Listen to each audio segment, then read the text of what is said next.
I'm Natalie Drummond, and in this video I'm going to talk about the Psalms and how we can sing the Psalms and how this links to the Metrical Psalter and what we've already learned in other videos about the metrical index and tune name index. We saw in the other videos that the tune names in the back of the hymnal are listed under the metrical index, which indicates categories of the syllables in the text of the hymns. If you have no idea what I'm talking about, you might want to go back and watch those videos. Now, this is important for the Psalms because there is a metrical psalter, and the Catholic Church uses the metrical psalter, and some Reformed and Presbyterian churches do. But for the most part, Protestant churches have lost they've sort of abandoned the singing of the Psalms. The Psalms cover such a range of emotion from joy all the way to despair. And the early church, they sang the Psalms, and they didn't just sing a little part of it. They sang through the whole all the verses of the particular Psalms. So we've abandoned this practice in the church, and it's very sad because when you actually sing through put the words to music, it makes it so much more meaningful, and it also helps you to remember the words as well.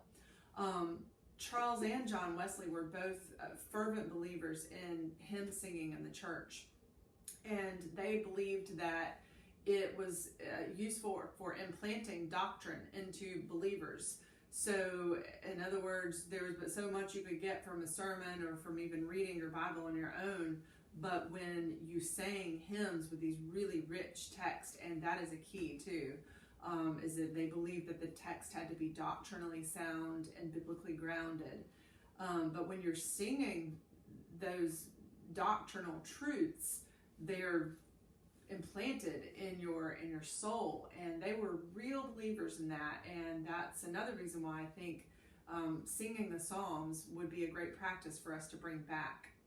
Now, in order to do that, if you look, for example, in the Methodist hymnal, we actually do have a psalter in the hymnal, but it's laid out so that the words are meant to be spoken for the most part. I mean, they have a little chorus at the top that you can use as a response, which is just a little tiny part of the psalm.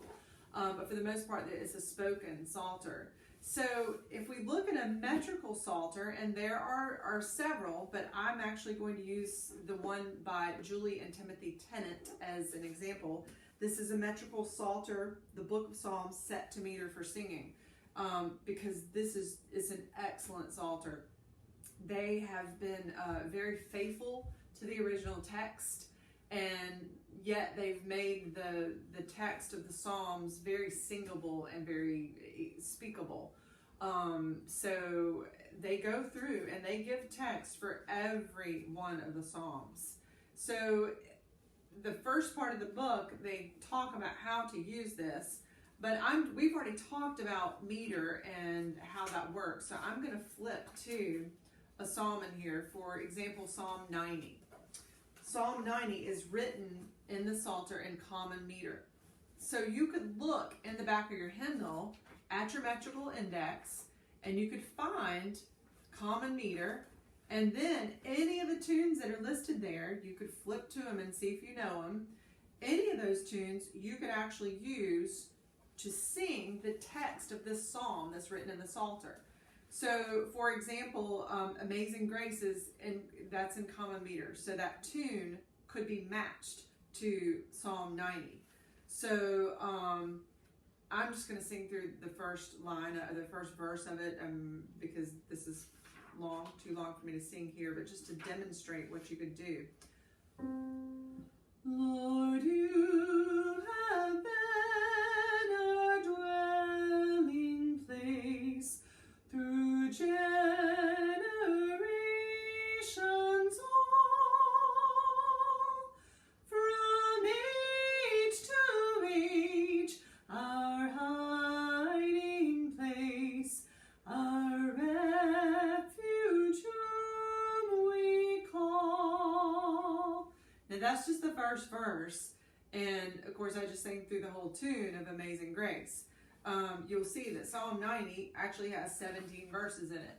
So you could feasibly sing the tune of Amazing Grace 17 times for each of those verses. You might not want to do that though. You may want to switch it up, because the verses of the Psalms, of course, change. I mean, sometimes they're talking about joy. Sometimes it's more of a lamenting attitude. Sometimes it's prayer. So depending on the mood of the text, you may want to change and switch up and sing a different tune. And also, it just keeps you from repeating the same thing over and over again.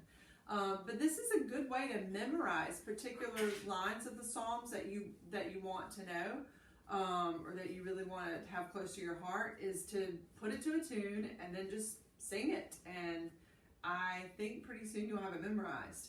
So the Metrical Psalter then is a wonderful tool, and I encourage you, if you're interested in this, to purchase this one, because I've just loved it. For the study that I'm presenting for Lent, for singing the Psalms during Lent, I'm going to use this, and each week we'll have a different one, and I will sing that, or I'll give you music to sing it at home, and I'll also talk about that particular psalm. So that study is coming up, starting on Ash Wednesday is the first one. And of course, this is all online, so you can go back and watch any that you have missed, or you can go back and see any of these things about the metrical index and the metrical psalter and how they all work together. I hope you enjoy singing the Psalms.